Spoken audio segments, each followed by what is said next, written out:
Hello students, good morning. Students, open your English literature book, chapter 2, page number 20, last paragraph. Kuttan was up early the next morning, just as the crowds started streaming into the canal-threaded town of Aleppi. Thousands of festive people poured in.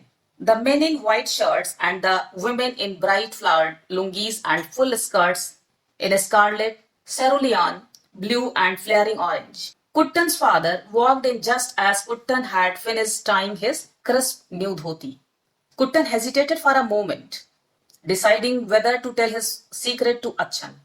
No, he decided, I won't tell him. He took his place in the boat with a feeling of great importance. Floats of Thayyam, the traditional dance of the temple of Kerala, the Kathakali went sailing past. Suddenly, Kuttan stopped his daydreaming. Oh, we are going to start.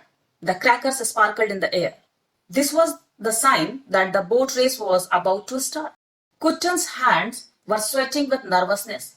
Glancing down the line of spectators, he saw that Keswan and Unni were grinning and pointing at him. Then the track was clear. 3 gunshots were fired in quick succession and the 1600-meter race began. Kuttan's boat surged forward. The faces of the spectators became a blur. Kuttan kept his eyes on the back of the man rowing in front of him. Loudspeakers boomed. Karchal 2, very swift. 30 rowers, 60 to 80 strokes a minute. But today, just wait and see. The thought had barely flashed through Kuttan's mind when the loudspeaker again boomed. Karchal 2 is having a problem. Oh no. Children, now listen the explanation of this part. In the next morning, people gathered in the town of Aleppi. Kuttan also reached along with his father. Before getting on the boat, Kuttan again thought of telling his father about Keswan's prank, but he decided not to tell his father. Kuttan took his place in the boat with great importance. Sitting in the boat, he was thinking about the incident that happened last night. He realized the boat race was going to start as the crackers sparkled in the air. Kuttan was getting nervous. When he saw towards the spectator, he saw Keswan and Unni were laughing and pointing at him. 3 gunshots were fired. 1600-meter race began. Kuttan's boat moved forward with great speed. He listened the commentary that Karchal 2 moved in the previous races very fast. The rowers made more than 2 strokes in a minute. Again, Kuttan started thinking about the incident.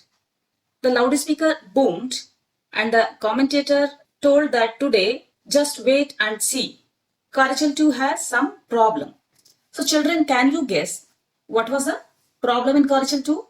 Okay, so to know the problem, let's read the last part of this chapter. So children, now I'll read page number 22, the last part of this chapter. It's filling with water. It's slowing down. It has stopped. Karchal 1 in the lead, nearing the finishing line, and it has won. All the 30 crew members leapt off the boat, laughing, hugging, shouting with delight. Sukumaran and Vasu came running. Well, Kuttan asked, did you see Keswan's face when his boat filled with water? Oh, you should have seen it, chuckled Sukumaran. Kuttan yelped with delight. Vasu skipped alongside happily. Oh, what a clever idea it was, he exclaimed, changing the numbers of the boats and then changing their positions. Quite, you idiot, Kuttan hissed, scowling fiercely at Vasu. Oops, Vasu giggled behind his hand. All 3 fled past Keswan and Unni, who stood rooted to the ground, eyes and mouths wide open with shock. So the problem was that the boat was filling with water. That's why it was slowing down. And ultimately, Karchal 2 stopped. Karchal 1 was in the lead and finally won the race.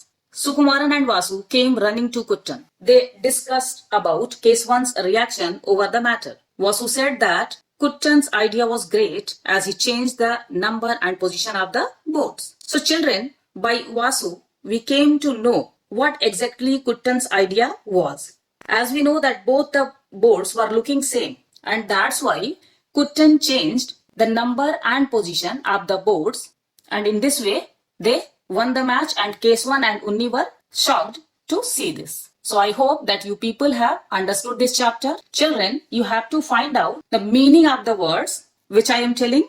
Scarlet, cerulean, hesitated, glancing. Thank you.